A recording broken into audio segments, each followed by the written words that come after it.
March. Town board meeting to order. Let's salute to the flag, please. Pledge allegiance to the flag of the United States of America. Thank you, one nation, under God, indivisible, with liberty and justice for all.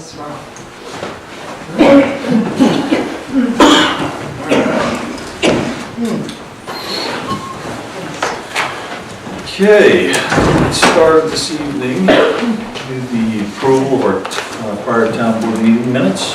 Anybody have any comments, corrections? Move to approve. Second. All in favor? Aye.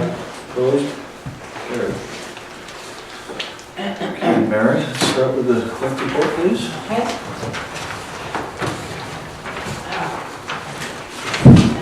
Town clerk's report for February 2018. Dog licenses, $32.50. Solid waste fees, $1.50. Community house donations, $100. Foil copies, $30. Total check for the general fund, $164. Paid to New York State Department of Agriculture and Markets for dog licenses, $13. Paid to Columbia County Solid Waste, $18.50. So the total for February was $195.50. Very impressive. No. So, remember how we had this discussion about we were no longer supposed to approve the clerk's report? Now we no longer have to accept the clerk's report. All right. Well, So what I'm told from the county. So, Really? that's it. So thank you, I Mary. haven't heard that yet, but I'll So check into if we that. don't accept it, that means it doesn't count? They told us, and we've stopped approving the clerk's report in the county, and they told us that in the last order, we do not have to even accept it, just it's filed. Okay. Okay. So from now on, we'll just accept the report, but we won't pay to make a motion for it. Okay. Thank you. Thank you. They change every time, I'm telling you. All right. Mail review. Okay. We're going to be holding the Keeping Identities of Seniors Safe program in March. And it will be on the Thursdays and Saturdays between 3:19 and 3:30. And I didn't write down what those actual dates will be. But it will be on Thursday nights when I'm here 6 to 8 p.m. and Saturdays from 10 a.m. to noon between 3:19 and 3:30. So anything you have, bank statements, copies of birth certificates, pay stubs, anything that might have confidential information on it, tax forms, utility bills, just bring them in and we have a barrel, they call it. Secure. The secure barrel. And you just drop it in the slot and then this company will come and pick it up. And this is sponsored with the county clerk's office, Holly Tanner's office. And we'll be doing it again, let's see, June, and then September, and then in December again, I presume. I dropped a lot of stuff in myself. I know I brought a bunch of from my mother, she Yeah, had a bunch yeah. of stuff. So it's a popular program throughout the county, believe it or not. Yeah, that's what I've heard. very popular. So I'm getting stuff piled up again to bring in, Okay. get rid of some more. Now's the time to clean it out, Excellent. All and right. that's all I have. That's all you have? That's All right, it. Thank you. Correspondence for the web committee. Do we have any comments, recommendations? I think Kevin will probably talk a little bit in his report about the web. All right. Let's start with our committee updates. Bob? Yeah, I guess everybody knows the highway department had a busy couple of days. And had some trees down and one good-sized tree over on Thomas Road. They cleared out.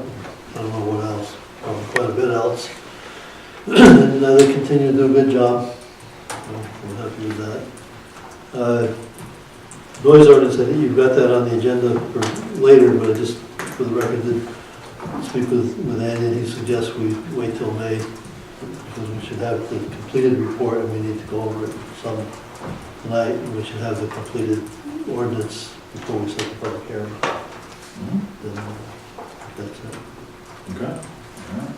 Yeah, we'll talk about that in just a few minutes. Evan?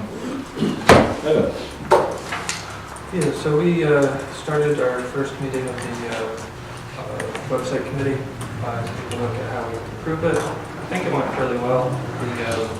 The places that we're focusing on have been the look and feel of the website, to bring it to be more modern, and also organization so that the information is more easily accessible. Right now we have most of the information that we want, but sometimes it's a little complex to navigate the menus and find what you want.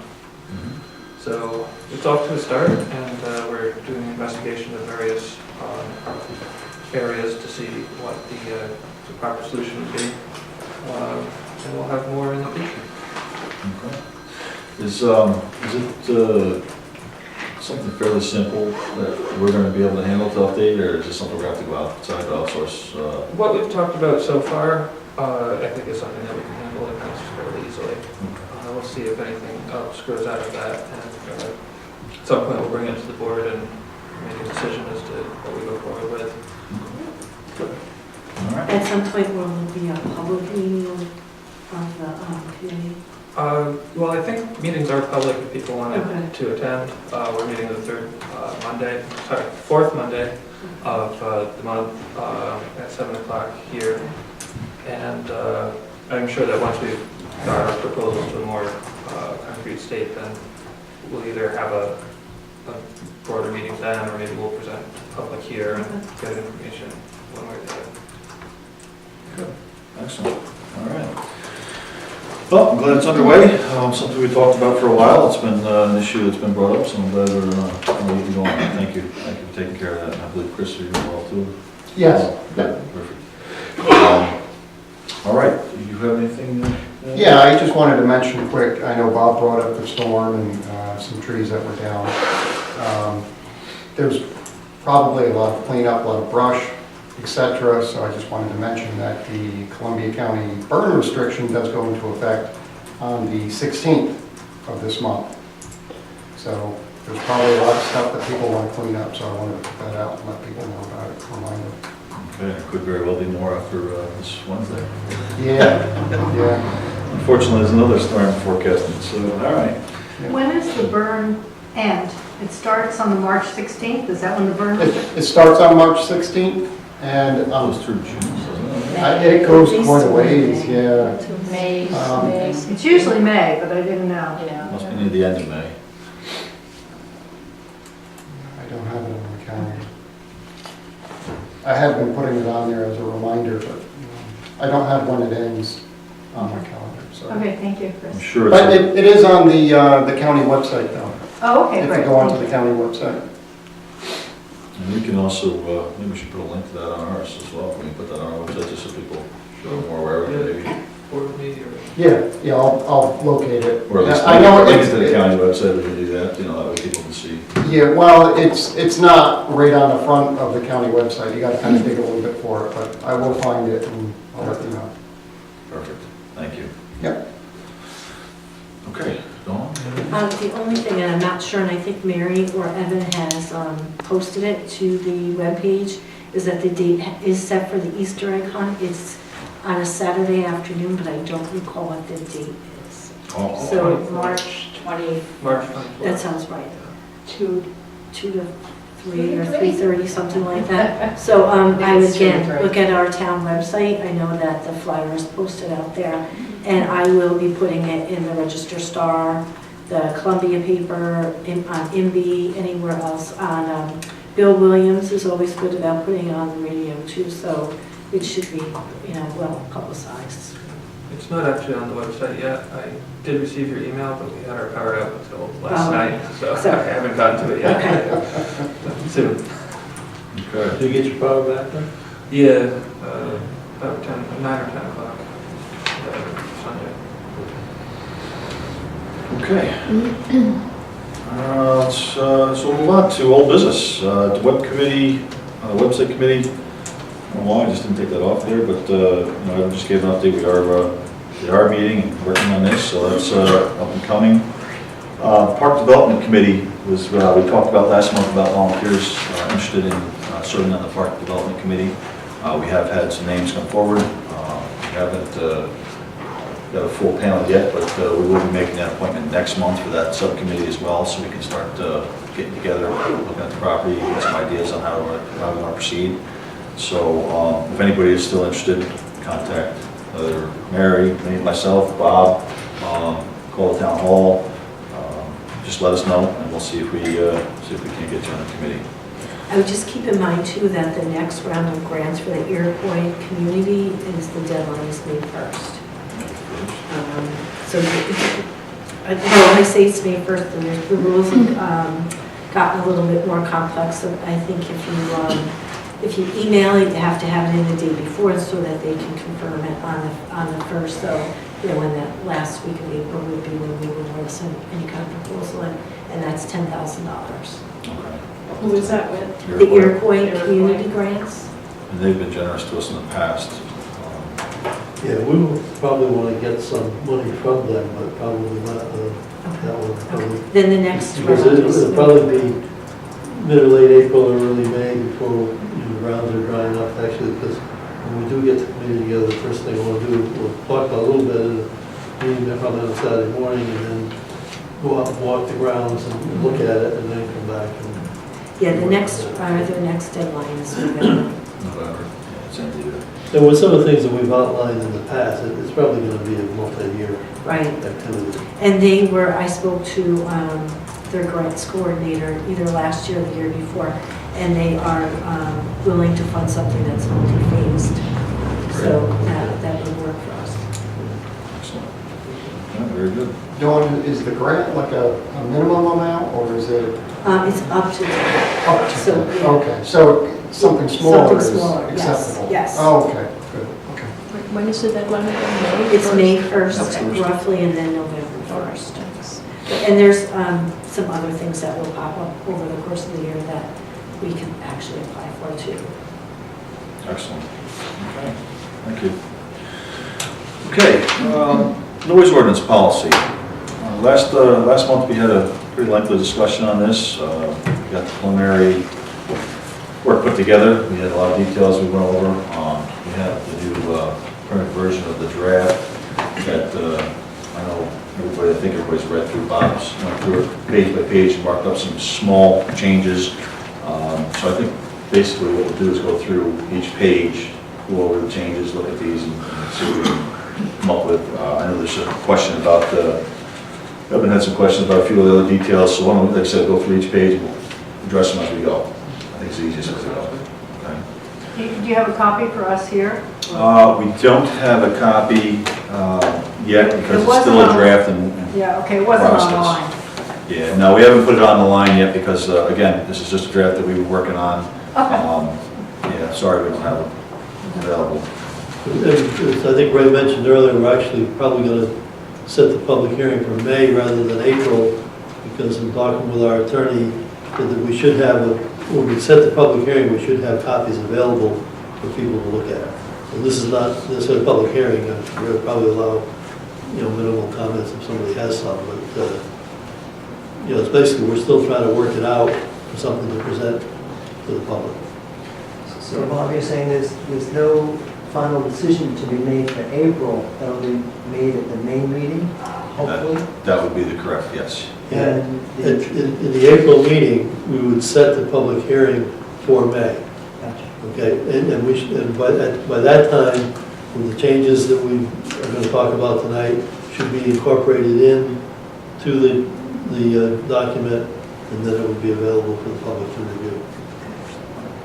Can you put put draft on it? Can it be put on the website so we can then it's not binding, right? If we put a draft Well, it's almost kind of like what we have now, it's actually Right, pretty like across it, this, but yeah. it's such, Just at this PDF point, it. it's still such a work in Yeah, progress, But in you know. April, probably, presumably. Oh, absolutely, by then, we get all, and once we talk about this tonight, clean up some of this minor, there's quite a few minor changes, then it will be available to look at, and then Right. we'll obviously have a public hearing. It's Yeah. cheaper than making copies, Yeah. PDF. Oh, yeah, we can certainly do that, absolutely.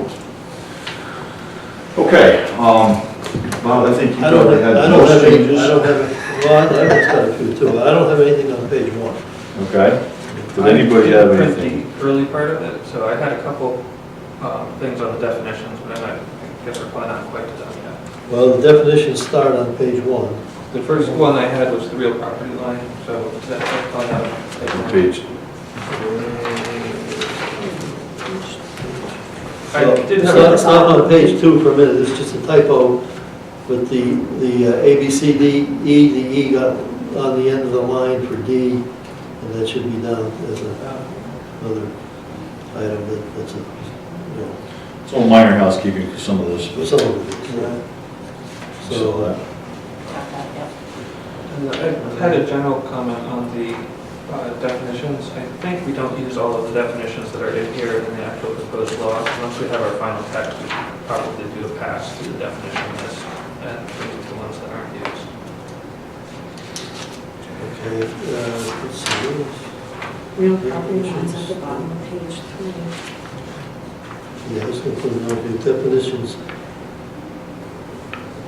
Drop, definitions not used, right?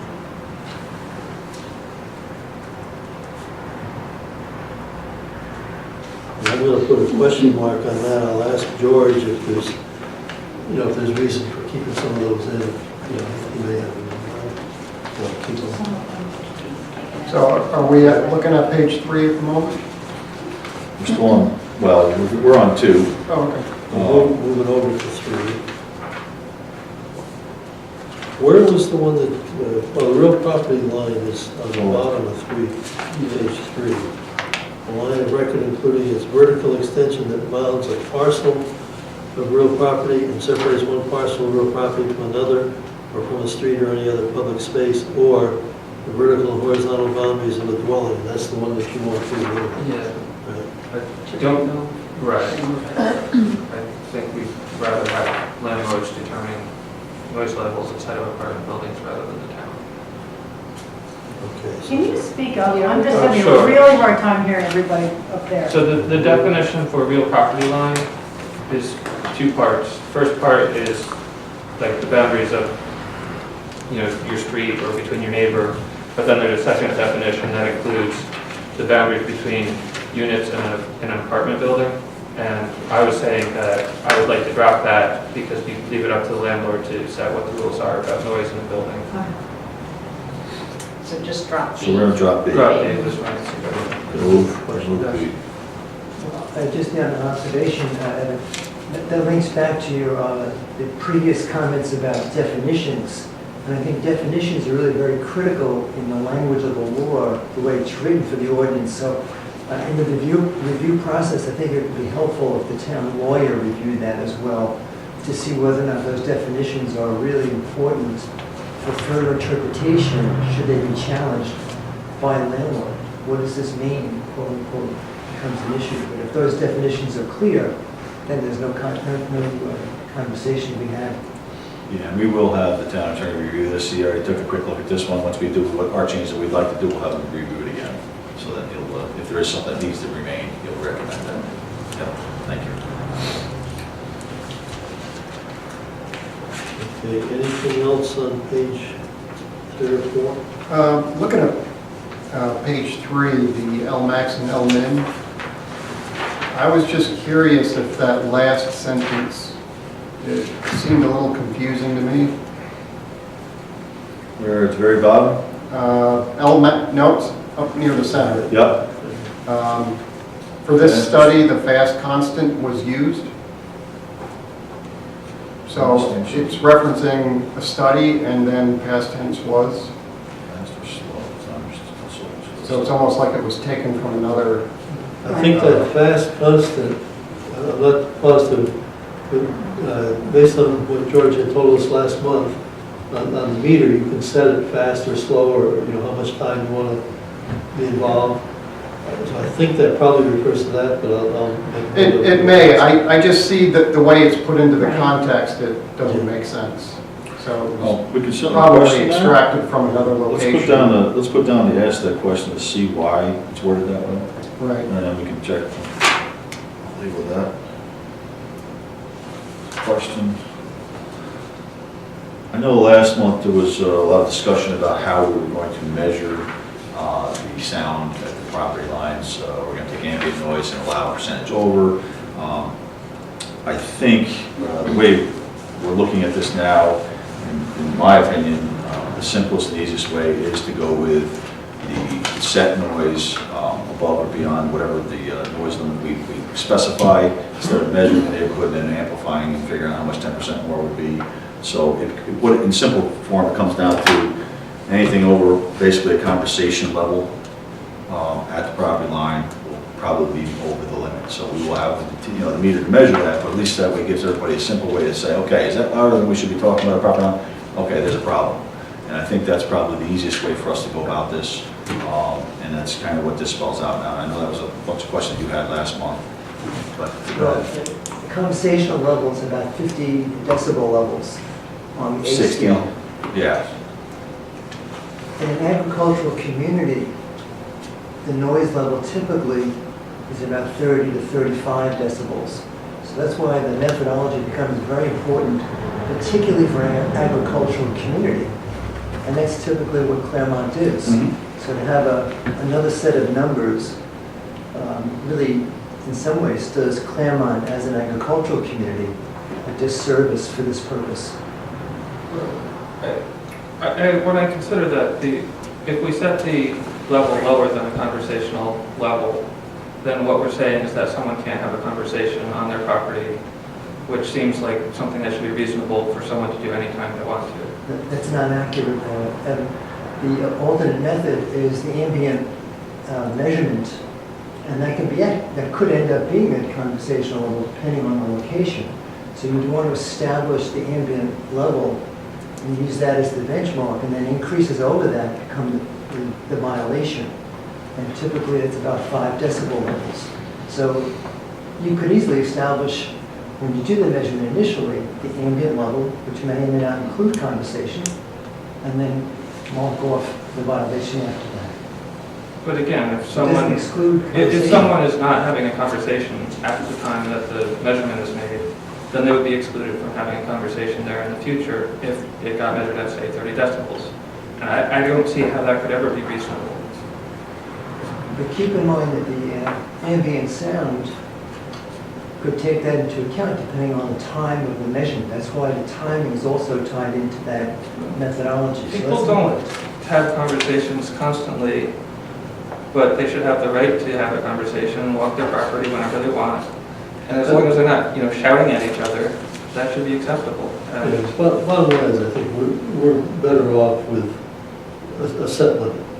Yeah. Okay, and if that limit turns out to be too low for some particular business, we will have an opportunity that they can get a variance. And that's going to be in the law as well. And recognizing also that it's at the property line, so somebody that's, has a big piece of property and they want to make more noise in the middle, they may, as long as it doesn't get over that amount.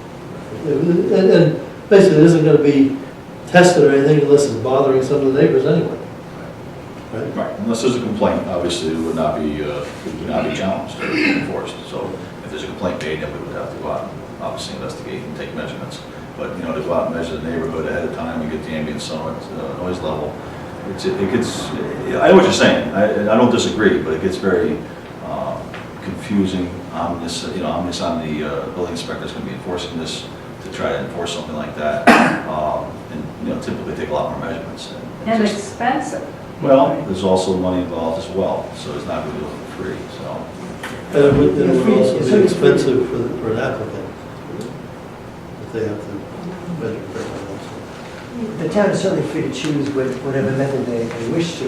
I just think given the research literature on noise ordinance and methodologies for looking at that, again, the characteristic of Clermont is an agricultural community. And to violate that, I think is a consideration that you ought to be aware of, that's all. If we pass one way and we find over time that that's inadequate, then we certainly can't come back and change it as well.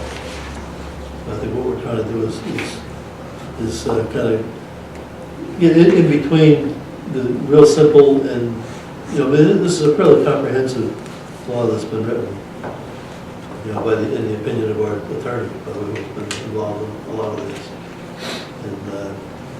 But it's not as onerous as some of the towns around the area. That's what we're trying to do, is I just want to add, as somebody who used to actively farm, it isn't a quiet activity. Okay? When you've got your tractor going, your spray rig, all your stuff, this is not a quiet activity. Farming, I know it's a pastoral scene, but it's not always that quiet. There's also an exception for agricultural activity. Right, okay, but I'm just saying, Yeah. when you say it's a farming thing, it's not a silent situation. Well, that's a very, very good point, because that ties into the definitions, and you're correct. And you're correct. That is to say that in the discussion of variances, you could easily mention allowing for or exempting farm machinery during the course of the day to recognize their agricultural nature. So they're not mutually exclusive by any means. Okay. Thank you. All right, so we're going to question the fast constant was used, what that actually means and all that stuff. Yep. Page 4, we've already said we're going to look at leaving to the landlord as far as the boundaries between apartments. Yeah, that's fine. I agree with that on that. Okay. And then we get into unreasonable prohibited noises starting on page 5. One more comment. On the sound level meter, I mostly agree with this, but it feels to me like it's maybe overly specific.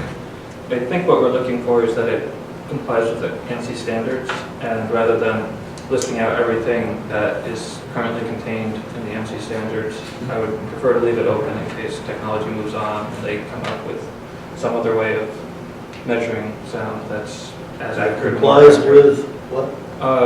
So right now it says American any National instrument, Standards. including whatever, you could just say any instrument that complies with, and then it's up to what the standard body sets. We don't have to update our law if they change it in 5 years. ANSI, is that what? ANSI, American Standards Institute specification for sound meter. Okay.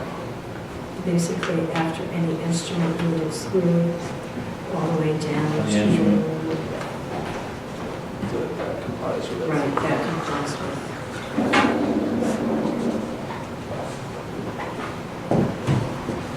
So Evan, are you suggesting that there's no mention of any national standard?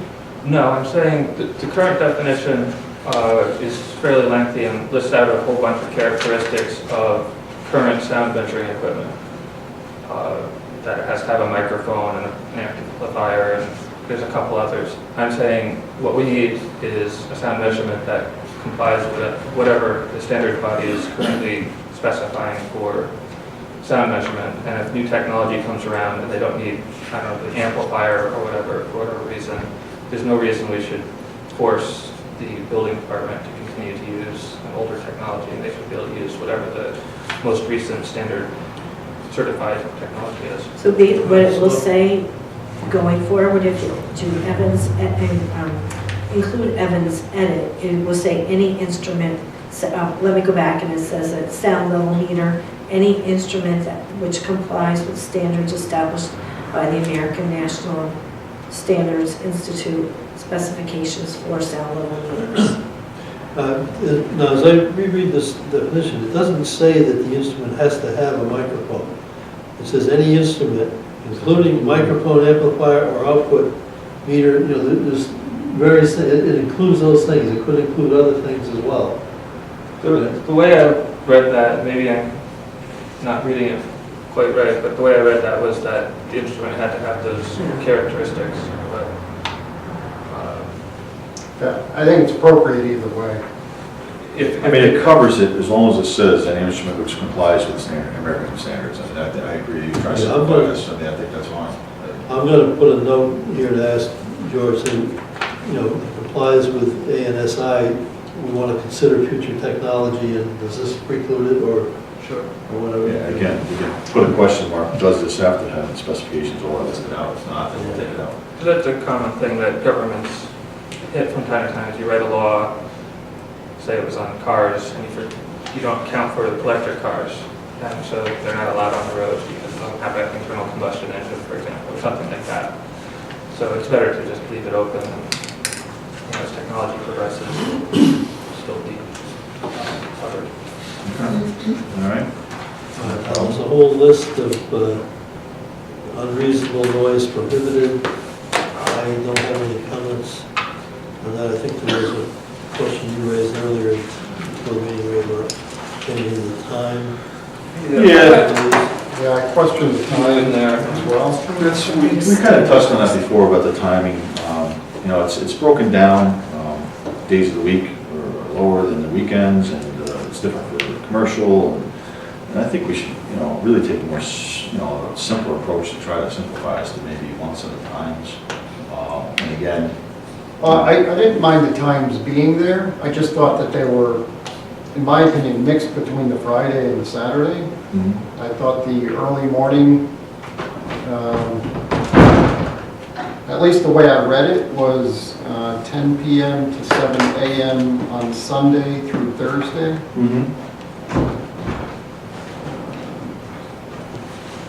I think, hold on, I'm confused. Give me a second. Why would we want 6 o'clock on Friday and Saturday? Yeah, I think that was. let's see, again, that's why I think we need to specify, because that. 6 a.m. on Friday may be okay, but not on a Saturday. Yeah, I think we should go with a general set of times, and I really think a 7 a.m. to 10, again, 10 has been brought up, you know, and on weekends 11, I mean, I think we just go with like 11 o'clock straight, 7 to 11. I think would be a simple way to, you know, get rid of all these different times. 7. Or 11 to 7, sure. It's the nighttime hours.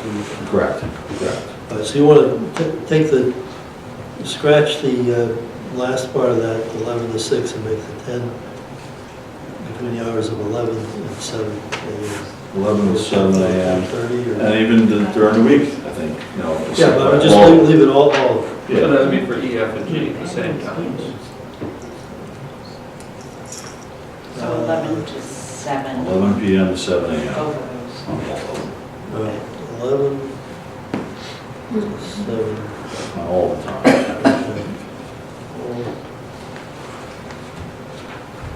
Question? I'm concerned about the 11 p.m. as the cutoff point. I've reviewed a number of local towns and their ordinances.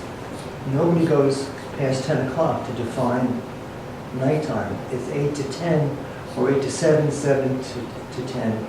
But 10 o'clock is the definition of nighttime to morning.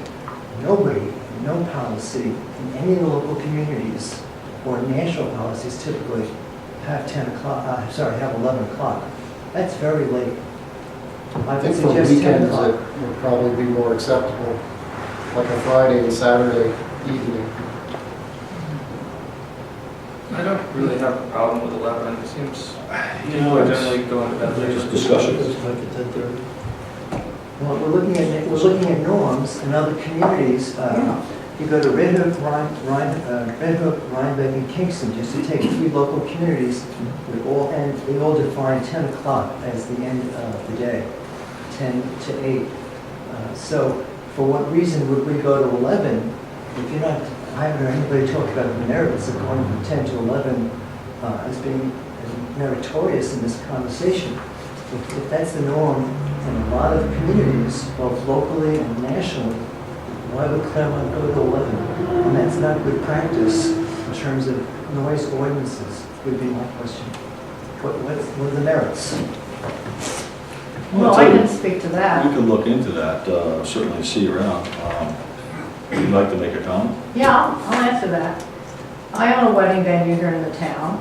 I help generate visitors here, and I know that we benefit from the taxes of the people who come and up for the weekend. I've done it for 6 years. I have no noise complaints. I know that people want to go till 11 o'clock. I happen to end at 10:30 at night, but people want to go to 11 o'clock. And if you say 10 o'clock, you're killing businesses. You're killing the business around here. They'll go to another town that isn't regulated and book there. And we have a lot of venues here in this town. I think on my head I can think of 5 that are, whatever. And it brings in tax dollars. It allows me to employ people. I mean, it's 11 o'clock on a Friday or Saturday night, I don't think is terribly onerous. What about the person who has a graduation party for their kid who's graduated from high school? You know, I mean, nobody ends the thing at 10 o'clock. Actually, what the item says is no person shall cause or permit to be caused noise from power tools, lawnmowers, leaf blowers, or agricultural equipment when operating on a residential property between the hours of 10 and 6. That wouldn't affect the wedding venue. Okay. Okay, now the next one is a little different, a little longer. I'm just. I haven't seen the actual, you know, No, I paperwork, so I don't know. understand. No person shall cause noise which can measure room apartment, parcel, or residential, commercial, public, open space, or dwelling, which is in excess of 65 dBA. The second one would affect everybody, and would, depending on what you were allowed, other hours, I'm not sure what the level is in the other hours, higher than 65? There's no level on the other hours. Huh? There's no level on the other hours. Excuse me, can I ask a point of clarification? When you're speaking of the noise violation, it's at the property line? Yes. So if the event was generating a noise level in violation and it's measured at the property line, it would have occurred before 10 o'clock, potentially. So I'm not sure what the time is related to at all. If there's a violation, there's a violation. If it happens at 2 in the morning or at 2 in the afternoon. No, this section of the law is is setting the allowable level at 65 decibels. It's reducing the level? It's setting the allowable level at 65 decibels between either 10 and 6 or 11 and 7. Prior to that, you wouldn't have that 65 decibel level. Is there a level during that other period, the majority of the day? No, It's unlimited? as currently written. Well, that's not right. Can you clarify that? Heather, I'm a little confused now with your question. It's a good question. What are the decibel levels suggested in the recommended draft there during the course of the day, and how does that differ from nighttime? It does not address levels outside of these time periods. I'd like to suggest that the town consider differential levels. Again, good practice that our neighbors are practicing right now. We talk about one set of levels during the course of the day and another for the evening time, after 10 o'clock typically. So for us to go differently concerns me. And again, I think we're talking about the greater good of the community, regardless of a tax advantage or funds generated from episodic events. We have to talk about the rest of the community the rest of the time, not just a one-shot deal. And with regards to graduation parties, that is easily addressed in the variance section to allow for a graduation party that may run a little longer. But keeping the decibel levels is very important. And again, we have to really maintain the agricultural nature, what's good practice as demonstrated by other communities, and why would we vary from that? There ought to be some very substantial reasons that I We haven't need heard to of. set a level. Why shouldn't we just- During the day also. I mean, just reading this draft, it looks different. Why shouldn't we just have one level that's acceptable, no matter what time it is? Well, you need louder than that during the day, because if you're mowing your lawn, if you want to mow to the edge of the property line, you need, I think it's 100 decibels or 105, something like that. So that's how loud your lawnmower is. Or if you're doing some tree work, or you play a game of football at the backyard, you're going to be over that 65 decibel So level. we're saying it's unlimited, it is right now. As currently written, yes. I mean, if we were going to set one, I think it would have to be north of 100 decibels, or have to allow for those kind of activities that need to take place to maintain your property. Like leaf blowers are very nice, Right. Right. you know, and people have to do that. And again, But the thing is, if leaf somebody's blowers, blowing lawn leaves, mowers, you know. leaf blowers, lawn mowers, again, keeping with good practice in other communities, all those are defined in the variance section as permissible activities. That's not an issue, a leaf blower Right. and a I think it's lawnmower actually over in the here course if of we the look in day. there. Sir, I don't know your name. My name is Anthony.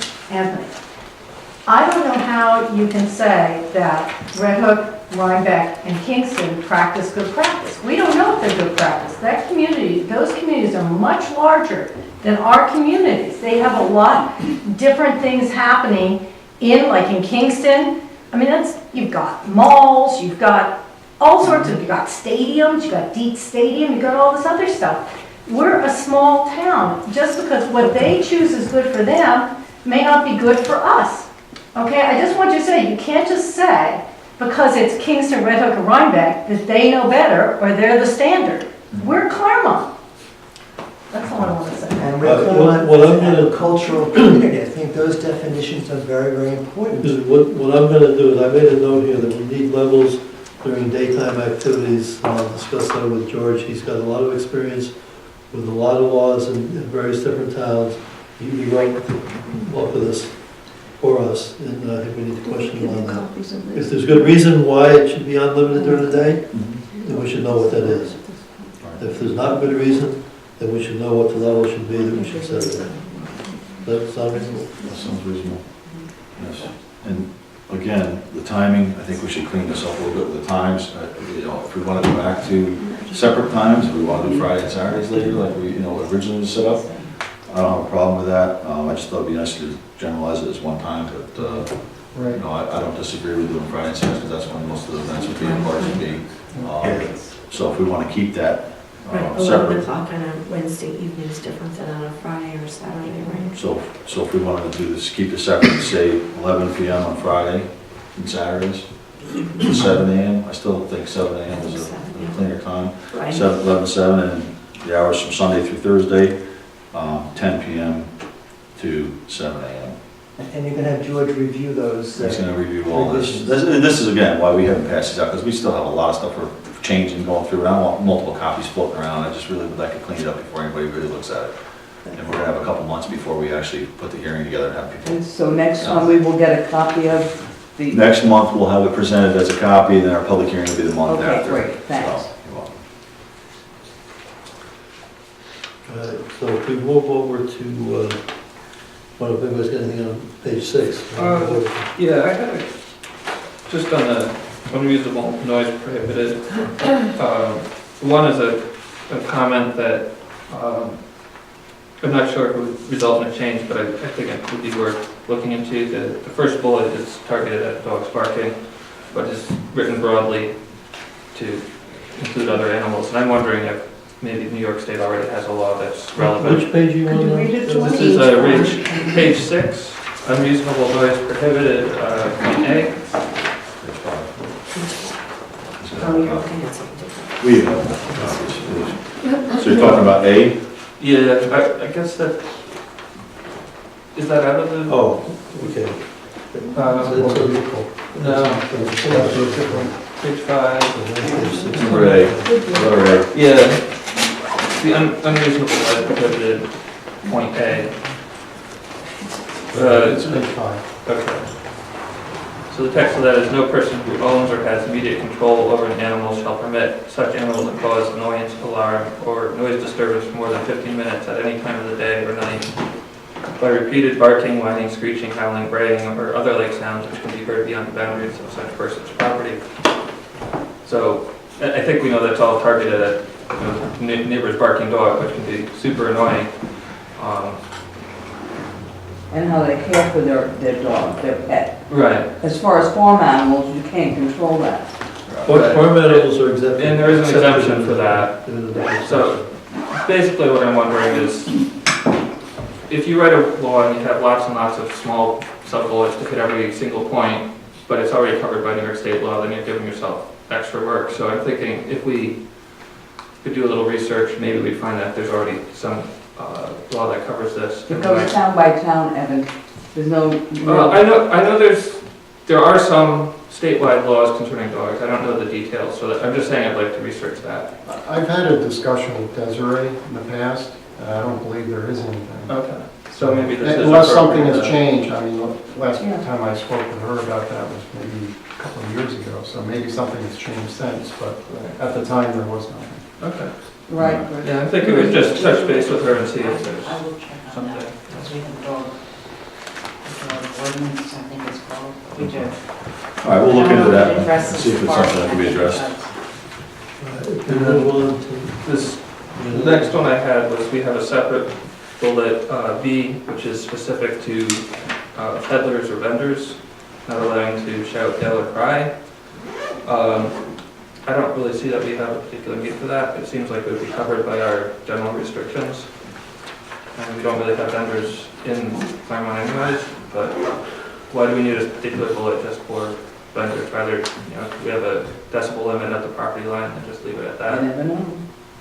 Well, again, if we're happy with the decimal limit that we have at the property line, it seems like that would be covered. I mean, this is, we don't have one at this point. well, Well, at this point, not yet, but, you know, I mean, this is a generalized bunch of bullets. We can actually look into it and see. I mean, we don't necessarily have to have that one, but I don't think it hurts anything. yeah, it doesn't seem particularly harmful, but it's just kind of like, I read that and I'm like, why is that there? That was all I had until we got to the motor vehicle section. Okay, you got something on the motor vehicle section, that's page 6. It was just a general comment. I don't have any particular disagreement with this. It's just anytime that I see a law referring it by section to another state law, I'm concerned that those section numbers are going to change as New York State changes their law. So I'm wondering if we could just write this to say that you have to be in compliance with New York State municipal travel law, and just kind of leave it at that. Because we're already delegating to the state, so rather than pointing out a particular section where the number might change or be modified, just leave it general. I think it's addressed somewhere else within the document, but the way I read that is specific to a registered state vehicle. If it's going to apply to a state vehicle, then it's a DOT type of thing. And you have vehicles that are not registered for road, or, you can have a race car that someone's tuning up in their driveway, where there's, DOT doesn't really touch that. So I think that's addressed someplace else, but that's just how I saw it. Yeah, I'm just saying, instead of going down to this particular sections, I would tend to just say you have to be in compliance with the vehicle law. That's something like a race car wouldn't. So Well, there is no law of that. But we're pointing at specific sections here, so if we just point at the higher level section, instead of saying section 375, sub-bullet 47. Okay, I see what you're saying. There's usually something towards the end that addresses that. Again, another clarification, we can check and see if there's any reason why we need to specify those. I don't think there is, but run by Andy, but see what it says. George.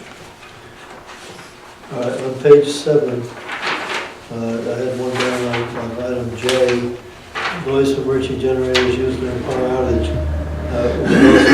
or periodic test. Could you repeat that? The item is an exception, is noise from emergency generators used during power outages.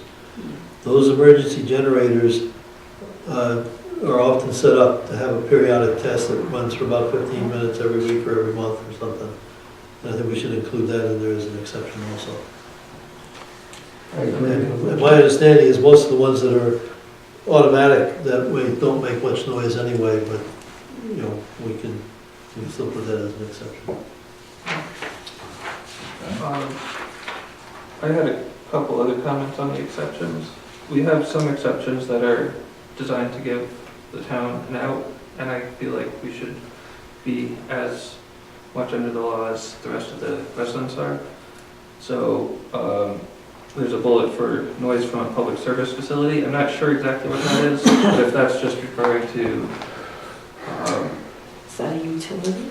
Well, it could be, you say the highway garage, where they gotta fill the trucks when they're planting sanding or salting or plowing. I mean, that would be, well, one comes top of my mind, it would have to be exempt, otherwise we'd go clear roads. well, So- better hands, but Well, already that's all, right off the bat, Yeah, that's what I'm thinking. I would think anything that we're currently doing is grandfathered in, as far as requiring a variance. Like the firehouse, you know. But stuff like that would be- if there is some expansion that's going on, I would think that we should go through a similar process as a private entity would if they needed to have a loading dock or whatever the case is. I would totally against taking that one out, just because of that, because you take that out and somebody could certainly make you enforce the law that you can't put your highway trucks out here and run equipment to load the trucks. I don't think that would be a good idea. They don't like that one, Evan. No. I'm siding with Ray on that. Yeah, by the way, the more specific you are, the less conflict there is for the town and between neighbors. And So enforcement. when you're talking about dog laws, I mean, you know, you may have a lovely dog, I have a lovely dog, but there's always that one person who builds that fence right near up to your house, and that dog is there all day and night, they don't allow it in, and it barks. I'm aware. Well, I'm not saying you personally, Chris, but the more specific you are, the less conflicts you have. I know exactly, I'm just saying, I've So you've experienced been in it, that, so. sorry, I didn't mean to bring up old wounds, sorry, Chris. Yeah, it's okay. I will certainly speak to Desiree on your behalf, again. No, my. But Marley does not even know where you live. Did you have other You're saying- Someone was similar, the item that noise from construction, repair, and/or demolition performed on or behalf of a governmental entity and emergency work. I'm okay with the emergency work, but I don't like giving the government a special out. Yeah. Again, you know, if it's, you know, the government, we would hope if there were anything like us would follow, and, you know, if we're here, we would follow this, but, you know, you never know. I don't know, you have to leave the emergency work in there. Right. The general concern I have is it's easy to write a law if you don't end up bearing the brunt of how onerous it is. And I don't think that we're doing anything that is likely to be onerous on us, but in general, it's better, in my opinion, that the government end up having to go through the same kind of processes so that they understand more what other private individuals go through when they need to do something similar. I think if there's anything that's onerous, we'll hear about it. I'm sure we will, but we won't understand it to the same extent when it's not something we deal with ourselves. You want to prevent that, Bob. So that could be, I mean, that could be bridge repair work. Or, And again, if somebody reported something like this, then we'd have to pay our building inspector to come listen to us. I think, I don't really know if I agree with that one either, Evan, I'm sorry. Yeah, I don't know, especially, you know, obviously the emergency work's got to be. oh, thank you. I don't know the rest of the board feels on that one, but I would like to leave that alone. I would leave that too. I think in that same, maybe I missed it, but I'm looking at the last line, which I think everyone was discussing. If you have a residence being constructed, that is not on behalf of the government entity. I mean, somebody should be able to build a house. And if that, I mean, it's going to be very difficult to bring a bulldozer in or a excavator and actually dig a foundation and do the construction work needed to build a home and meet the noise ordinance if, you know, depending on what that level is. I mean, that could become difficult to build a house or a barn. I think that's why we need to find out what would be, you know, other towns have put in for acceptable daytime limits as far as what's allowed. And if we set that correctly, then the town will be hit by it. High enough, right, I mean, if somebody's obviously blasting or something, it's gonna be different, Yeah. but, you know, I agree with you, yes. And again, that could be part of a variance, but, you know, you mentioned blasting, but, you know, that's less Just common. like I said, just a bulldozer run for 8 hours a day or something, really, you know, obviously. So- Yeah, I think a building permit would cover that, but I don't think a variance would be needed for that, or should be needed for that. Yeah, that's a big process. So, again, we'll get that clarification, we find out what acceptable daytime limits would be, and see, we'll talk about that a little bit more. Okay.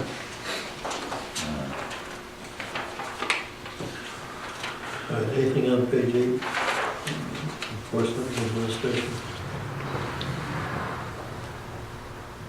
On section 10, A, I wasn't quite certain how I would read this.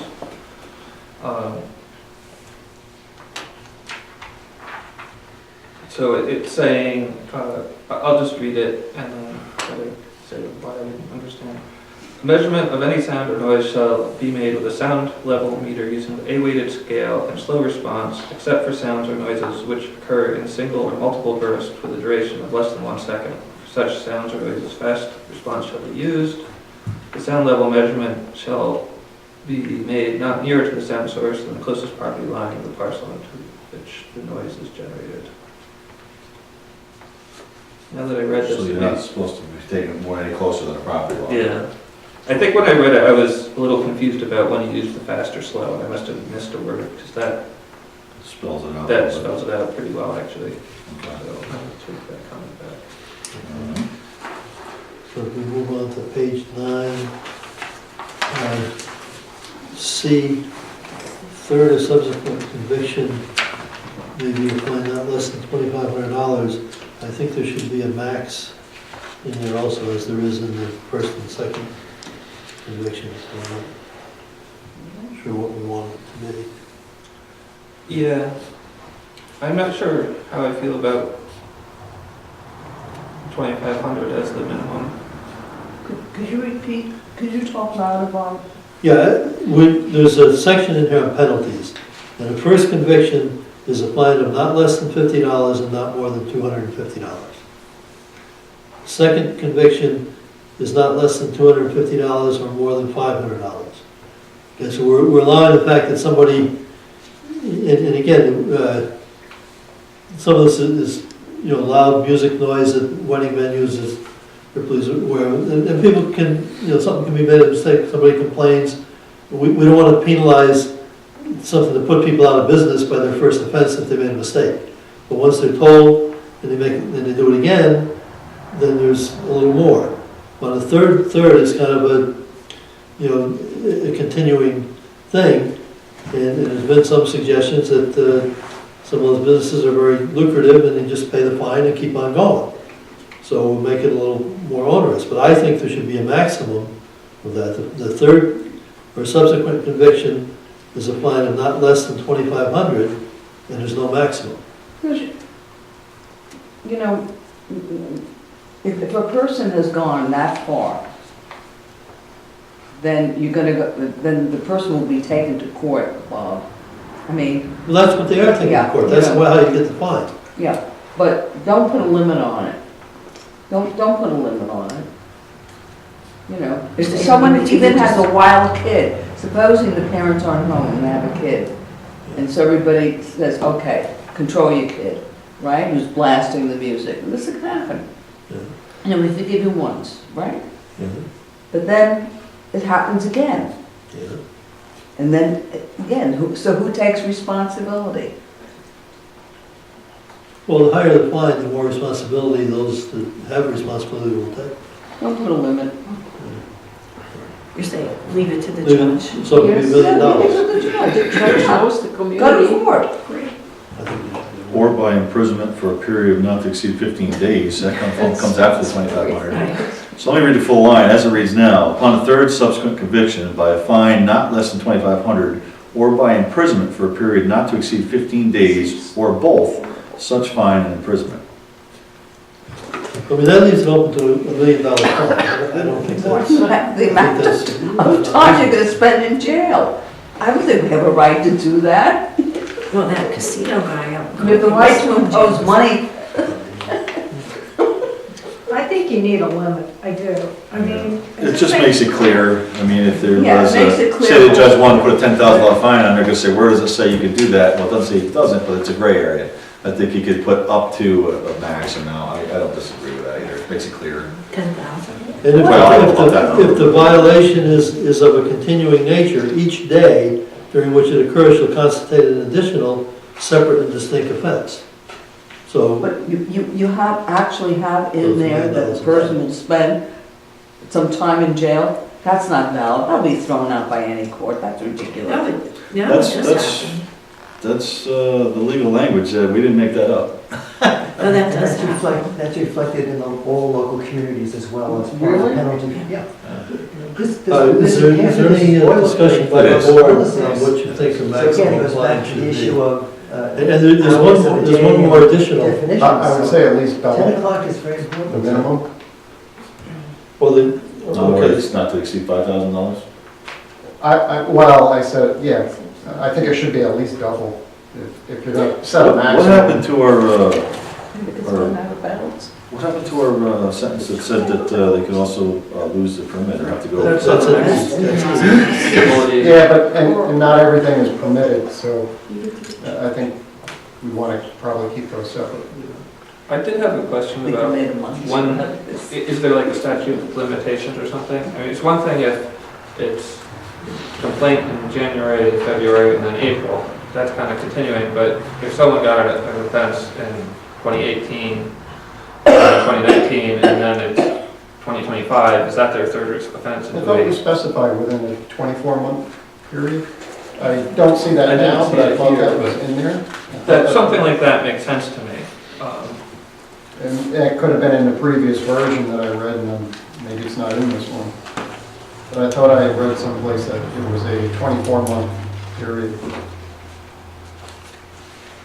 let me ask you about what the specific time period. We did talk about that.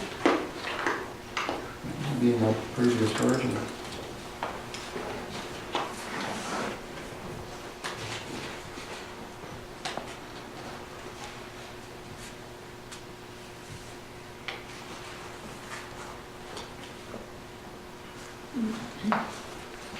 Okay. Yeah, the person gets a new dog. More than likely, those instances will not be the ones that are going to be brought into the judge for imprisonment. Where's the sentence? I don't see the sentence. E, It was habitual part of that, wasn't it? last time? violation shall constitute prima facie evidence that the site as operated has failed to comply with the town of Clermont code, resulting in a significant adverse environmental impact. Said habitual violators of this chapter shall forfeit any previously granted site plan approval and be required to undergo site plan review process anew. So, yeah, all right, so we'll Did move you hear down. that, Rick? Yeah, I read that. Okay. I don't have a problem with it. No, I just wanted to make sure that. Yeah, no, I got that, but I was actually concerned because as a parent, my kid's a good kid, but I've seen other kids and I'm thinking, oh my gosh, you raised one kid, he blasts the music out the window, he goes off, lives his life, the next kid comes up, you're gone to your sister's for the weekend, you have no idea this is happening, That's right, that's an excellent example. you know? You warn once, you warn once, you warn twice. You know, but something has to happen, you know. But now you're also postulating like some, kind of hypotheses that are, I mean, neighbors are neighbors too, right? Right. It'll be a nightmare neighbor, right? 5,000. Yeah, I mean, it's terrible. Not to exceed. That's an extreme. I think that's Makes it clear. neighbor. Did you catch the typo in 40? She wouldn't put it. Yeah, that's supposed to be said. Yeah. I thought, when I showed that to Joy, I thought it was supposed to be such, but that would have meant it was two errors, said there's only one letter typo. That's what it was supposed to be, so that's right. All right. All right, now, moving down to Article 6, application for special permit, that should not be special permit, it should be variance. For what? If somebody wants to exceed the requirements of this law, they need to get a variance. Like you're having your 50th birthday party and you want to go all night. That would be a permit. Which page are you on now? Page 9. That's a permit, it's not a variance. Yeah. That's a permit. No, we have a law that relates to zoning, we have a zoning board that can issue a variance. A special permit would mean that there's a right to have it as long as you meet the requirements that are in the special permit description. This would be a variance, it's something that that's an allowed thing, where you're allowed to make noise.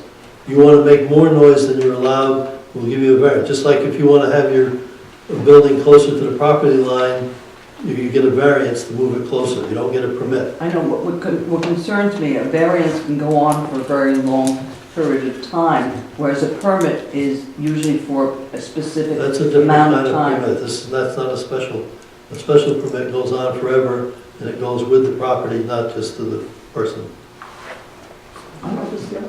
You're just the opposite. You get a permit for the one night that you want to sing and That's a different dance. kind of permit than what's being talked about here. Okay, but we don't have to. This is talking about special permits, which are under the zoning law. You have certain things that are allowed by special permit, like wedding venues, for example.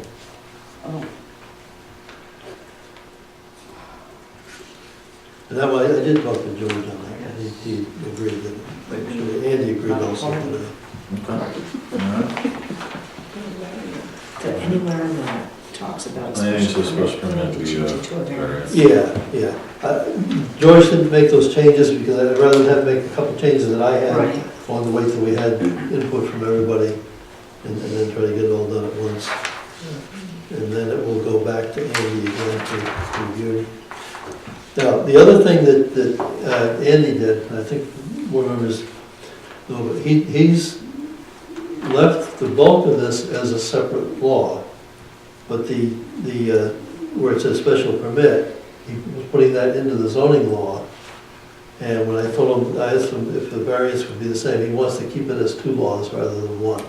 So there'll be a change to the zoning law for the variance, but the sound ordinance itself will be a standalone law.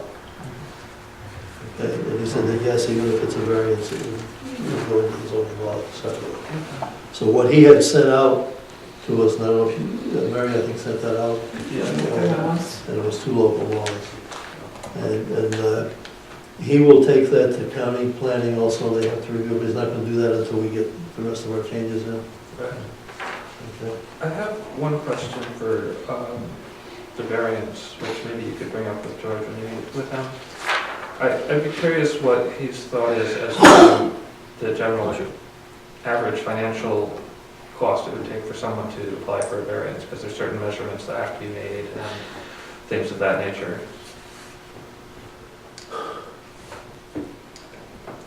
Yeah, I'd like to. I know it's going to vary widely depending on the site, but that would be something that I'd want to know, just so we can get an idea of what kind of burden it is on people.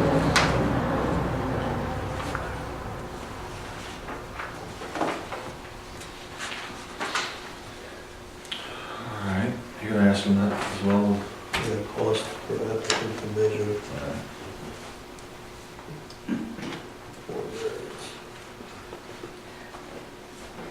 Could I just ask a question? 2 years ago, I had a roof fixed, and unbeknownst to me, the person who was fixing the carriage house roof came about 3 o'clock at night, or 4, because it was in the dead of summer. And it was easier to work on my particular property because it was light, and it was just too hot during the day. And I didn't know this. So it occurred to me, maybe, you're fixing a roof, you're gonna be hammering or something. So I asked my neighbors if they heard anything. They said no. But what do you do in a case like that? Where a contractor... That could happen on occasion, I mean, that's rare, but I mean, Yeah. I've done it, I know exactly what you're talking about. Yeah, I knew you would. It just occurred to me that I was glad that he did that, because it was just like 110 degrees there, I mean, first of all, you have to take into account, is it gonna happen very often? It's gonna be an isolated incident, your neighbor's gonna be complaining, if you're going to a neighborhood that's got 8 houses within, 100 feet, you don't go bang on a roof at 4 in the morning. I mean, a lot of this is gonna be common sense, I think. I mean, we can't Okay, cover good. every little detail. Good, And it would probably be a warning or something like that in a case like that, so it's not gonna be, right, okay. so, okay. I have a question. I know that there's an assumption here that the people who are making the noise own the property. What happens, there are a lot of rentals in the town, what happens if it's not the owner, but it's somebody who's rented the property for a month or a year or whatever? I mean, does it, That goes to the owner. The owner. The owner would have to take responsibility to police the property. Well, then I we believe get the to- owner should have that within their lease. If they're renting to someone, any violations, they're expected Okay. to. I want be to talk then to responsible. the penalty thing. If you've ever tried to evict somebody, Mhm. it's a long process. And what concerns me about the time frame of this that you're talking about in this noise ordinance is once you start to an eviction process, first of all, you have to give them 60 days. And then they get really pissy because they don't want to leave. So then they tend to be destructive. And let's say it had to do with noise. So they're going to, you know, there is no way the landlord is going to be able to control, you know, a tenant that is a bad egg in that situation. And for the landlord to accrue, you know, these penalties, I think there has to be something put in this law about a tenant-landlord situation No. where we've got, could you let me finish, please? So where, you know, within, if you put like in an eviction notice for these people, which is 60 days where you can legally have them out, then there should be something for the landlord that they don't all of a sudden end up with the third and final thing and that fee of like $2,500 to $5,000, which might be 4 months worth of rent. Right. You know, I think you have to think about that. Again, I think a lot of this would come back to, that's probably isolated incidents, common sense, you know, the enforcement part of it. You know, the town would obviously have leeway with something like that. We wouldn't be looking to put you in jail over something in that case. Yeah, I mean, it just occurred to me, you know, that's a problem, and it got in, you know, they tried to do that at Tivoli, and it was really a problem, because Tivoli rents a lot of BART students, so it was a real problem for the landlords, who Yes. didn't know what was going on, you know? I agree with what Ray said with regard to being some kind of leadway, but I also put the responsibility on the landlord who's renting it and to take the steps, whatever appropriate steps they are when they rent it. Right, But there's only so much you can do if you have a real bad And attitude. if you make every effort Manager, to you do know. what you can do to stop it, I mean, you know, that'll all be taken into account with something like this. I mean, it's not, you know. well, if it's written in, you know, like black and white like that, you know, I'm just saying, as somebody who's been a landlord, you know, I got a phone call once at 3 in the morning. I had no idea that these tenants were composing music. You know, I had no, they're BART students. I had no idea, you know, and I did, you know, I went the next day, I talked to the, you know, I said, you can't do this, you know, but, you know, sometimes the landlord doesn't know. Is there any way that you could put the penalty against a renter? Yeah, that's what I'm trying to say, get I them mean, motivated. Not as a default, but if you're stuck in a bad situation and the renter is now facing 15 years or 15 days in jail, maybe they leave a little earlier and make it easier for the landlord and the town. Right, that's what I'm just saying, since we're discussing this, at, That's, you know, and it's in draft, That's definitely a legal question I would have to look into. if you could, that'd be good. We can. Yeah, As a sometimes landlord, I have it in my lease, there are certain things that you can and can't do. Mhm. All right? I let you finish, now let me finish. So it's my responsibility when I rent the carriage house out through an agent, so they can find out about this person. But it's my responsibility to put some rules and regulations in there about, whether it be about pets, about noise, or about other things. You know, I think your idea, if you'd like to put something in, you know, that maybe the tenants will be also, you know, but you can't control all these rentals in Tivoli. It's your responsibility as the individual and how you compose your lease. We had a section back on the page 4 where we said that vertical horizontal boundaries of a dwelling unit is within a multi-dwelling unit. We said we move and leave that to the landlord. I put a note next to that. At the same time, I'm going to ask George if there's anything we can do or should do for protection for landlords when tenants are the violators.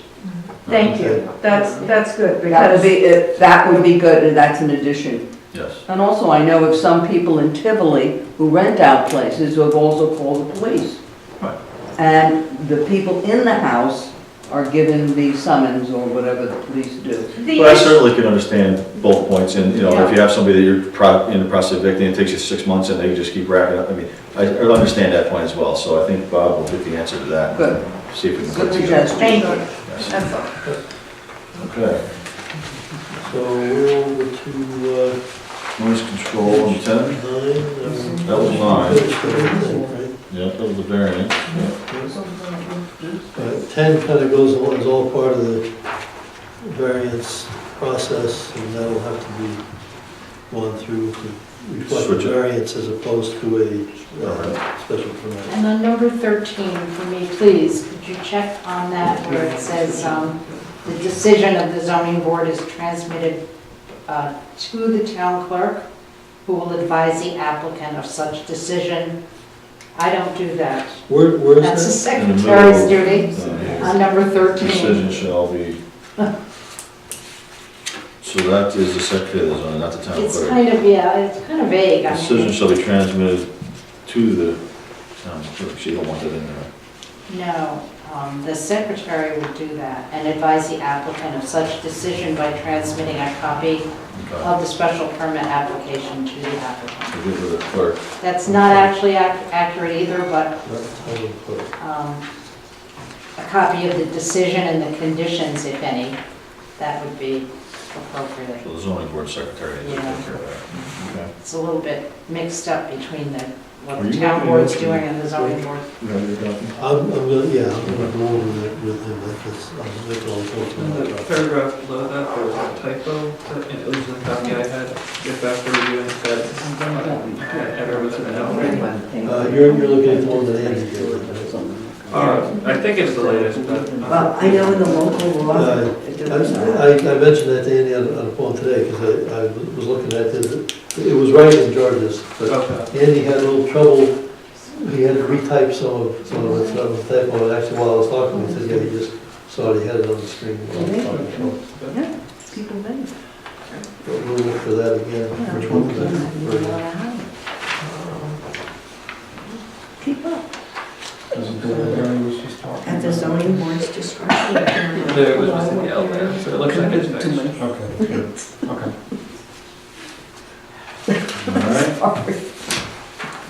last page. Eleven, yeah. I didn't have anything on There is usually something here that goes back to what Evan spoke about, that if somewhere in the body of this, it's now another section of the state law that it gets kind of up, it recognizes that change is there, and it will, the new section kind of supersedes, Conflicts? it's a little bit there under conflicts, but it's not. You know, basically says that the current state or federal laws would hold true over anything that's in this contract, or in this. Well, it says the more stringent will apply, so if Right. our law is more stringent, Right. that takes precedence. if it's Right. conflict. But then, what I'm referring to is that if the state or federal law has been updated, then that supersedes kind of thing. And I don't see that specifically here. It's usually in like conflicts or, Well, Dawn, you've heard of states' rights, now we have town rights. right. New York has pretty strong town, pretty town laws. You can do a lot.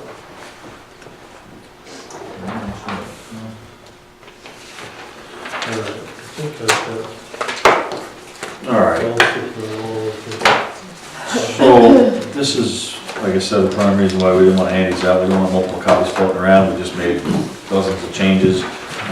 Agree or not disagree, we have some new information that's going to be incorporated here. We'll get it all put together. Next month, we'll have it available, put it on the website as soon as we do have it available, but it'll be available to the public. And then the public hearing will not be until May, May. So we'll give plenty of time for So everybody to it'll review be it. on the website, we can print it out. Once we put it together, incorporate all the changes, we'll have it together, we put it on as a PDF, so people can just download it. and then review it, or if you want to get a copy, whatever you'd like to do. Okay, so when do you think it'll be on the website? It's gonna be a few weeks, time we get it all Okay. probably cleaned up and put back together. Again, it's not gonna be voted on until May. But I It'll just be wanted to available make that sure, time. you know, okay, good. Yeah, it'll be a couple weeks. So, I think that covers everything. I think if we could Why not still even have the vote on it? watermark that says draft. We certainly will still have it on there. It might not be voted on in May if we get significant suggestions that we agree with. This is true. And have to make significant changes. If they're minor, typographical changes or something, we can still go ahead and vote on it. Absolutely. We might have to hold a second public hearing. Hopefully not. That is a possibility. So we'll get it put together and get it out to everybody as soon as we can. And then, again, next month we can entertain comments, review it, and then set a public hearing for the following month and then really try to finalize it. Okay? So that'll be in May then. It will be nice. I wonder, I don't think we've done, since I've been on the board, it hasn't been done in the past, if it's something that could generate a lot of discussions to have a public hearing on a different night. We could. We don't have to decide that tonight either. Let's see how we end up next week, or next month, get it all put together, put it out there, and see if we receive any comments at the next meeting, and then we'll go from there. and we'll We can organize always it. go off to June, because I don't think we're under time pressure if we felt there was. Okay. And I remember when there was a complete overhaul and update and many, many changes to the zoning law, they had a public hearing on a different night. And that was the time I came in with 7 pages of comments. Some of which they accepted, some they didn't. Well, Which is okay. That's what happens usually. But there was a couple of them that they accepted, that the person that was advising them said, yes, that's significant, we need to have another public hearing. That will possibly. That will Hopefully we possibly. won't have that situation. We will get it all put together and let everybody take a look, and we'll discuss it. Well, you could open it and not close it, right? You can do that, extend it, correct. All right, let's move on. Let's go to new business. First thing I want to point out, bring up, is the April meeting. I'm going to have conflict with our April 2nd date. I'd like to push that off for 1 week to keep it on a Monday night to April 9th. So I'd like to keep it on the same Mondays, just this one time. We'll go to the 9th, which is the second Monday, and have it at 7 p.m. like our usual time. So I got a birthday both nights, so it doesn't matter. you do? Yeah. Well, we'll try to make it quicker. Yeah. April 9th, April 9th, 7 p.m. 7th? Yes. And then it will resume back to our regular time for the May meeting, regular date. Next thing on the list is mower purchase. We talked about this last year. We brought it up when we actually did it through the budget process as well. Our highway guys are going to be maintaining more property at this point with the park. We're starting to talk about trails, maintaining trails in the fields and the ballpark. They do a lot of mowing for us. They take care of the campus as is. So it was brought to, Jimmy brought this to my attention that he really could use a larger mower than the one he has. He has two. One is a 60-inch deck, which is fine. The other one is a little bit smaller, but he would like to go with a 7-foot deck, or excuse me, 6-foot deck, which is 72-inch. So I have a larger mower to do the larger mowings with. We did talk about this during the budget process. We had quotes. Remember, I had a quote for a Gravely mower. We also had a John Deere quote, and he actually got a price on the trade-in of this smaller mower that he has that he'd like to get rid of. With the mower minus the trade-in, the net would be $8,651 for the town to trade in the little mower and buy the larger mower. So I know we did put in the budget under the parks because we had money, we said we'd use it for the park mower. It is in the budget line, but he wanted me to bring it up because it is something we'd have to, not necessarily order, but get in the works to get for spring. So, This is a different mower? You just got one, right? 2 years ago, we bought the 60-inch deck. Okay. Yeah, it's the same, basically, I think it's identical mower. It's the same mower, just a bigger deck. So instead, okay, so he wants to trade He's that gonna one? keep that one. He has an Oh, okay. older mower that he wants to It's a trade little in. bit more heavy duty too, isn't it? It's the same as the last one. It's the same commercial The series. smaller The one. smaller one was a lighter duty. It really wasn't designed for as much as they do for mowing the fields and everything.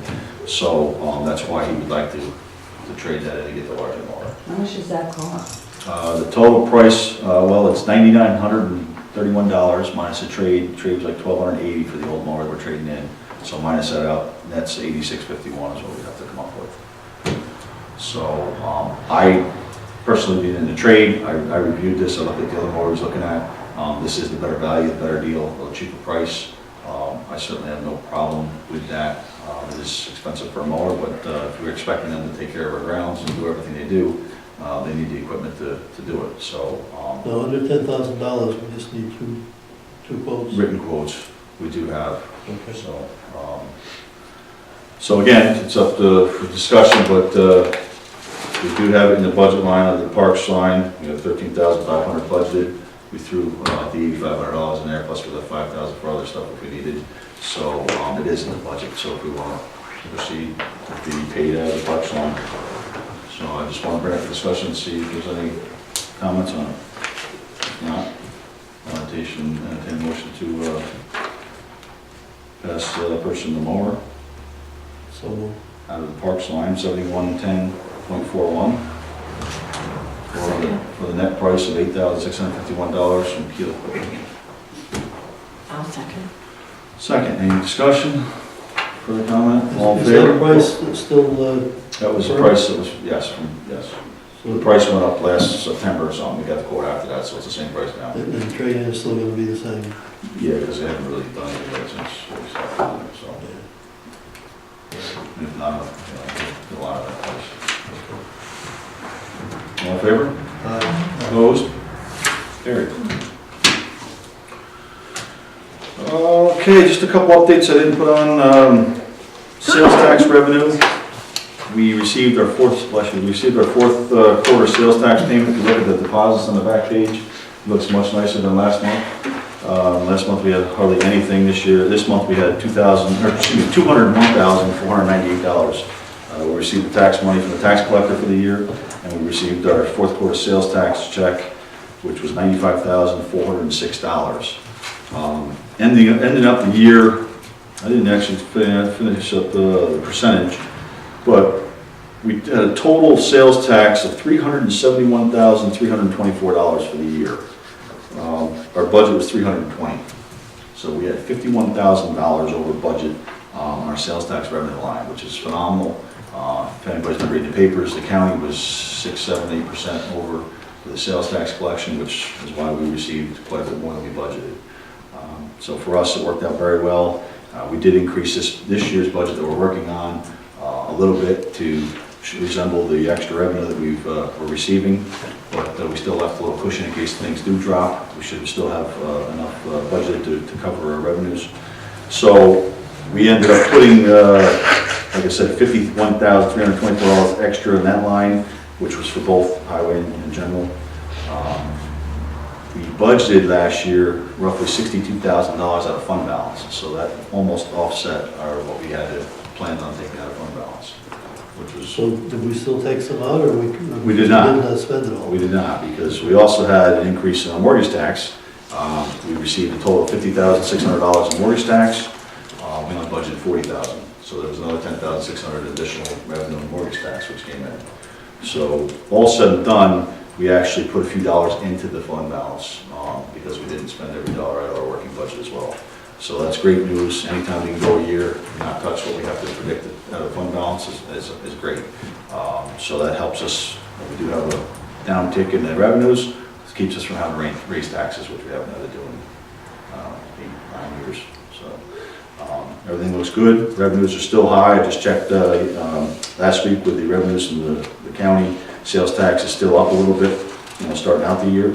So we'll see what happens, but we're on track for hopefully a good year.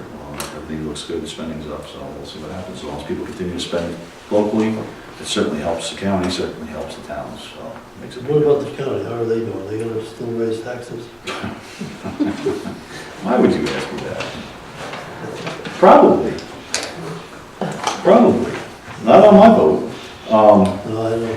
I don't know. It's way too early. I mean, we're we're just starting the year out, but it's very difficult to predict what's going to happen. As you can tell, if the sales tax revenue's up, we received approximately $2.5 million in additional revenue for the county in sales tax. So, why wasn't that reflected in the budget? I don't know. But I'll keep everybody updated as the year goes on, but it's way too early to predict taxes for next year. That's about all I had. Just supervisor report, just Easter egg hunt, again, mentioned, hopefully everybody brings the kids out the 24th. So hopefully the snow is gone by then, who knows where this weather looks. But if not, we will have it inside, something inside for the kids, I'm sure. Certainly hope people bring the little ones out. And a few updates as far as county business. If you've read, kept up with the papers, the Greene County is voting on a jail. I voted for it and against it, but what we talked about, I brought up last month a little bit, I talked about shared services. Greene County is under a mandate from the state to do something with their county jail facility. It needs a lot of work. I don't even know if it's fixable, but they were considering building a new jail for the $250-some million. That was voted down by their legislators, and we've talked about sharing services with the county, Columbia County. They initially voted that down, but now I guess they're reconsidering. We're still in the process of working out a deal to do a study on our jail to see how much upgrade it would take to house their inmates. That's going to be about $60,000, I believe, for that study, which we're trying to have them split with us or pick up grants to do the study. But it would be beneficial for Columbia County taxpayers if Greene County does come over and use our jail. There's no doubt, because they're spending roughly, I believe the number I was told was around $5 million a year for their jail, to maintain their jail. And what if they joined with us and we put an addition on and upgraded our services to house and maintain what we need to do to take care of their inmates? I think we're looking somewhere around a $10 million investment.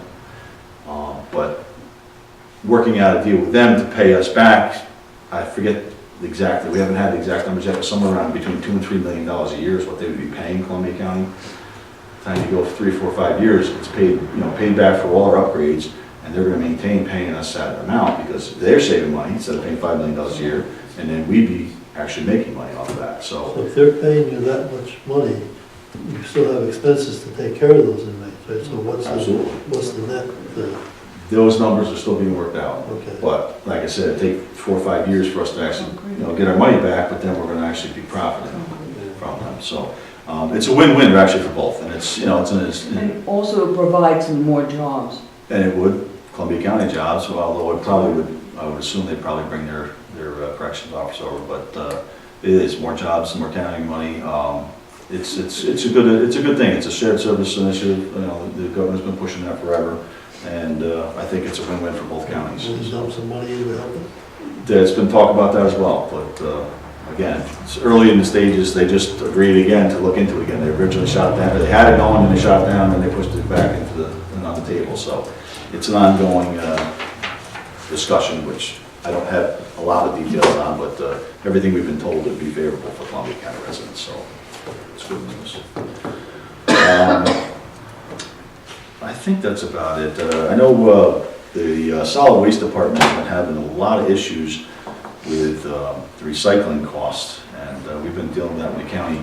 Everybody wants to recycle. It's a great thing to do to help the environment, but the cost of recycling is going through the roof. And we've been discussing a way to try to offset that, and there's no real answer for that. I think we're just going to have to bite it and pay the actual additional costs because we don't generate enough material to get a better rate through the county. And we've been talking about other alternatives, and there's no good way to do it. I mean, people want to recycle. We want to push that incentive because it's obviously it's a thing to do for the environment. So I think it's just going to be an increased cost as far as going forward with the county waste department.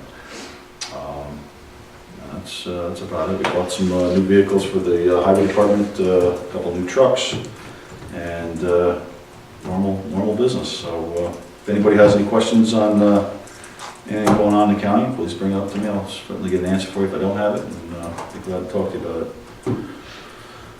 Is there any updates on the garage? Weren't they gonna rebuild or relocate? Well, those talks hasn't been brought back up. We looked into initial designs on fixing the old garage and or putting an addition on or a new separate building. We had estimate of, I don't know, $750,000 to put up a new freestanding building. Nothing's been moved forward on that. As of right now, we haven't made any decisions, but that's still kind of So unfinished it's- business pile, Okay. so it's still out there. Yeah, that's about it. So I'll let you know as we proceed with that. Thanks, Rick. Okay, let's move on to motion to pay abstracts.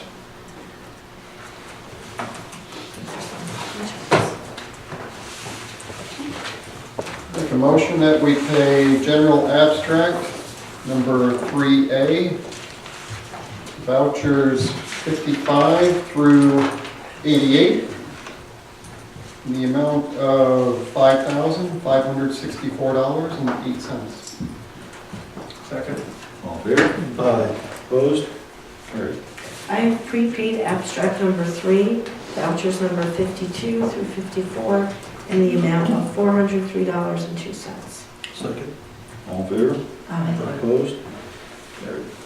Move to pay highway abstract number 3, vouchers number 13 through 24, in the amount of $14,791.84. Second. All in favor? Aye. Opposed? Carried. Move we pay trust and agency, voucher number 2, for abstract number 2, vouchers 3 through 5, and a total of $369.50. Second. All in favor? Aye. Opposed? Carried. Okay, thank you. Move on to public comment. Public comment. Mr. Nolan, would you step up, please?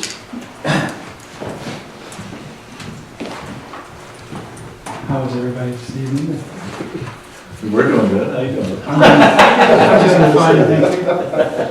It's an interesting public meeting, public hearing on the ordinance you have this evening. But I'd like to, that isn't why I got up, but the thought crossed my mind as someone who works in the realm of noise making, that talking about decibel levels is theoretical, and maybe people don't really know what the sound level is. Maybe as part of your, I don't know, as part of the process, if a sound generation machine could be demonstrate at a property line what the level of noise is, so that way people understand, and it's there's an interesting correlation between decibel levels and distance. So if you have a, if you're generating 150 decibels right next, and the property line is where that wall is, it's going to be damn loud. But if you're 1,000 feet away, it's different. It's also which direction. It's directional. It's also atmospherically influenced. So just to demonstrate for people what the sound levels are. We actually, at our last meeting, we had the engineering firm here with the actual meter, and he was standing, right over here. He had the meter 3 feet away from him, and as he was talking, the decimal was like in the low 60s. So that's where we came up with the idea. A conversational level of roughly 65, I think is the number we're using, would be acceptable at the property line, and that was basically 3 feet away from the meter. So that's how we came up with this number. So we actually did a little bit of an experiment. I was interested to know if you had a maximum, and you said there wasn't really one in there? That we're looking for daytime. daytime, that we have to finalize. Yeah. So I just had that thought. I had written down 3 things to speak about. I also, as I came in, I heard Bob giving kudos to the highway department, and I had a tree that came in front of my house that came down. and they got that out of the way fairly quickly. So they did a great job, and let's hope that Wednesday isn't as exciting. So then, you know that I've been an advocate of solar panels.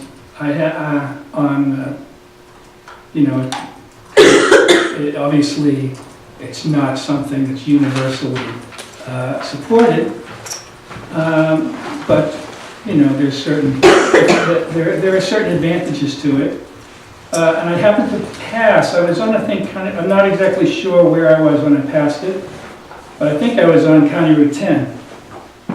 And I saw a new method of mounting panels where they had taken essentially a large, it was almost like it was black plastic, but I would say it was like a 3 or 4 foot diameter plastic tub that they had filled with concrete and set some kind of steel strut in it. And then set them out in a large area on a grid pattern, dimension pattern. And then had the, unistrut or whatever the steel was in there that they had the panels on. So it's going over the topography. Just so you know, I'm always looking for ways that the town can make money. Maybe not a lot, but if there is some contaminated zone, that certainly is just somebody walking out there and dropping a black tub on the ground.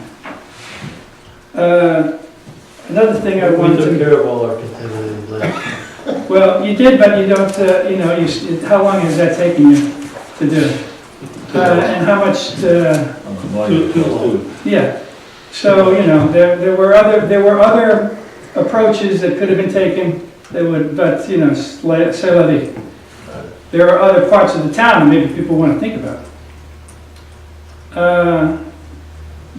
Then the town may lose the opportunity of generating income because as so you get sales tax income, somebody sells a house, you get a mortgage tax income, but you're not getting income from, say, current technology. You're not getting income from, now because we're not in a high spot, but I've seen towns that put a cell tower right next to every firehouse and have all those cell antennas on a tall pylon of some type that they also have their communications equipment on. Anyway, in realm of communication, I sent you a photograph, I think a week or two ago, of the directory board outside this building. How many have you looked at it lately? Could it please be removed? We got a new cork board up. The cork board is so far is in good shape, but the board beside it, I came by here with a person new to the town, and it was just like not a good first impression. See, the constant problem is the sun hits the letters move, so they So, fall yeah. out. So they fall out. Therefore, just take it down. I would absolutely second that. It's time, you have the money, put up an appropriate sign. Don't even put up a sign. Let me put up a sign. Why put up a sign? I mean, how many? Because you can't take care of the sign, so why put up one? We've got a great website. All right, we'll take that into consideration. I would just, or I'll come in the middle of the night. No, that's good. We'll take care of it. Thank you. Thanks, thank you. Very, very quickly, I just want to compliment you all for getting on the noise ordinances very quickly. And last year I talked about meeting with Sergeant Finn and having a sign up in the park of what you're allowed to do and not to do, but it's here on paper. So I'd just like to share this with you. Forgot to put down drugs. But I do have no smoking and vaping. So drugs are out. It's old. Just pass this around. I want that to be on the record, Mary. There's one for you. And then I know it's late, a very quick question. Is this Sergeant Finn from Hudson? Pardon me? Hudson Yeah, Media? Sergeant Finn. I just wanted it to be on the record that I met with him, and this is what he suggested to me, and to call the state troopers, not the sheriff's department in Hudson. It was very clear about that. And then We're not gonna go there. very, very quickly, Bob, last year you put out a memo to everybody in Clermont about the Hetling property, and considering making walking trails and interpretive nature trails throughout the 20 acres, and having a habitat. And I would like to be on that committee. And I know some other people who are, one or two who would like to be on that committee, who have some expertise. I don't know if you have partnered with anybody in the community or outside of the community, or done any work on that. We have had some work done with Scenic Hudson. I'm sorry? Scenic Hudson. Great. They did come up and walk, Ray and I walked the property with them. They gave us some maps. They weren't, it wasn't quite exactly what we were looking for, but it gives us a start. And we will be looking at, a committee that will begin some work sometime in, probably in early May. Yeah, because, yes. Because we want to walk the property. Right. And I'd like to be on the committee, and I know one or two other people who have some expertise who would like to be on that committee. And Could there's you one. just get those names to Mary, if you don't mind? Yes, If you could just email yeah, her. I just, but it's just early. And then there's one professional who is connected with the Clermont group here. And I'm going to see if I can get them to give us some expertise about what should be planted there, and their ideas. But it's just too wet now, so no one really wants to make a commitment. If you could let us know, rather than double up, we do have some people that have been contacted already. Mary Howard has been talking to a couple of people, and Ray's got some in mind. So we do have we're developing a list of people that we will contact and see if they will be on it. So if you could just give us those names. Okay. Because that'll take another week or two. I think people are preparing for the snow instead of. Yeah, that's fine. That's fine. Okay. Very quickly, I would like to commend Evan and also Chris for having had a wonderful, wonderful web committee meeting. So I think we're on the right track, and it will be really good and well done. So thank you. Actually, from the bottom of my heart, because it has been on our minds for many years, plus the sign out there as well. So I think this will all come together. Since I was unable to watch the December meeting for whatever reasons, and I may have missed it, did the DEC ever send you the final accounting of what has happened, or are we still waiting for They it? did. They did. They sent us the paperwork, broke down all the different, we had a bunch of questions on it, the final bill. They basically answered and clarified them. So we signed off on finally finishing it up. So, So, okay, yes. okay. So that will be available to also look at that. Okay, cool. Yes, it will. Thank you. Thank you very much. Which property was it, just out of curiosity? Right next door, the little Hetman property over here. Okay, thank you. 20 acres. I wasn't sure if we were talking about by the horse farm, where it's just all contaminated and all. No, that's not the town's, we don't own it. It's still the town's problem, but we don't own that one. Okay, any other questions? Any more questions, one more comment, anything else from the board? Motion to adjourn? Motion to adjourn. Second. All in favor? Opposed? Carried. Thank you.